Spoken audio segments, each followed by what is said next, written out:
खाँदैछौँ पुरी तरकारी खाँदैछु म चाहिँ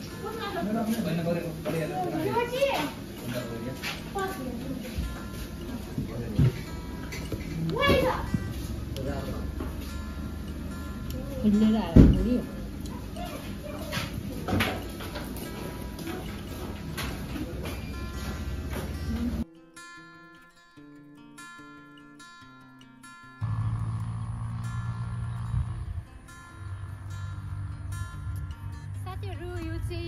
बेलटार आउने बेला हो यहाँनिर चाहिँ एउटा खैपुन पुल पनि छ अनि बाटोमा चाहिँ सायद यो खै फिस फार्मिङ हो कि होइन तर पोखरीहरू चाहिँ 2-3टा छ अनि यहाँनिर चाहिँ कति मजाले लोटस फुलेको लोटस त भन्नु मिल्दैन वाटर लिली रहेछ क्या पिङ्कवाला हेर्नुहोस् न कति राम्रो छ यता यता यता पनि छ साह्रै राम्रो रहेछ यो ठाउँ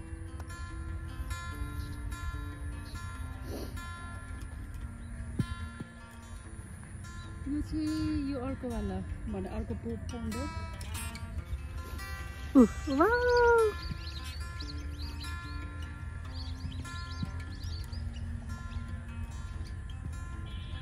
कोही बेला मन्चरी भन्छ होइन मन्चरी ल यति आयो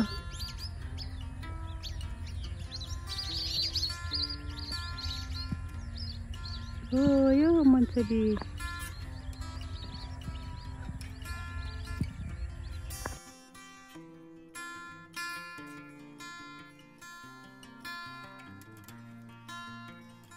साथीहरू हामी चाहिँ गाईघाट आइसक्यौँ गाईघाटबाट चाहिँ सिधै जानुपर्छ अरे यस्तो छ गाईघाट बजार यता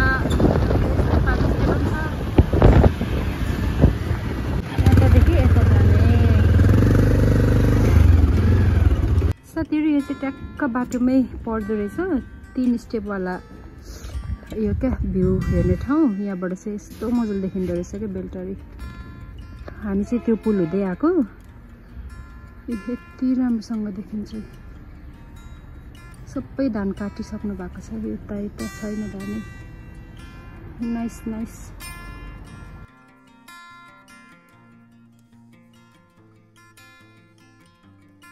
देख्दै जाने बाटो हो साथीहरू यो चाहिँ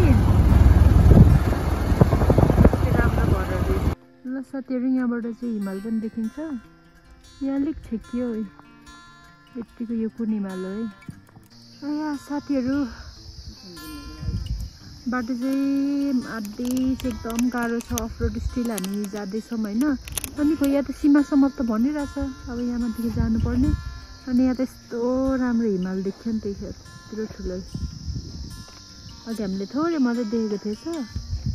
यो चाहिँ ट्याक्कै यत्रो छ है साह्रो राम्रो छ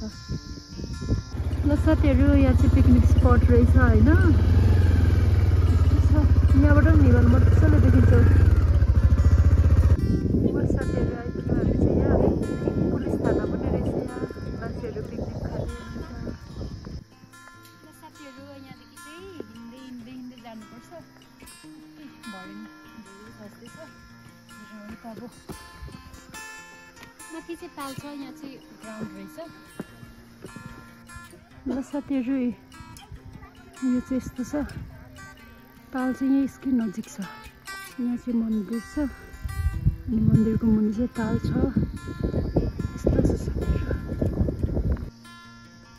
साथीहरू यो चाहिँ हाम्रो रौताको यो चाहिँ मेन पोखरी हो तपाईँहरू देख्न सक्नुहुन्छ एकदम राम्रो छ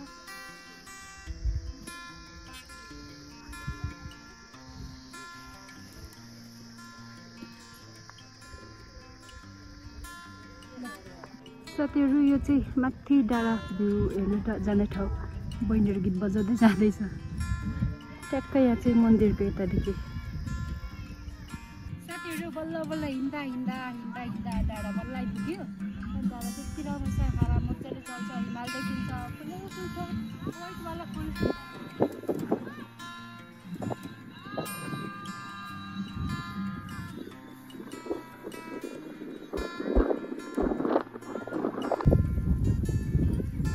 साथीहरू भाइ बहिनीहरू रमाइलो गर्दैछ नाच्दै गाउँदै म चाहिँ यता बसिरहेको छु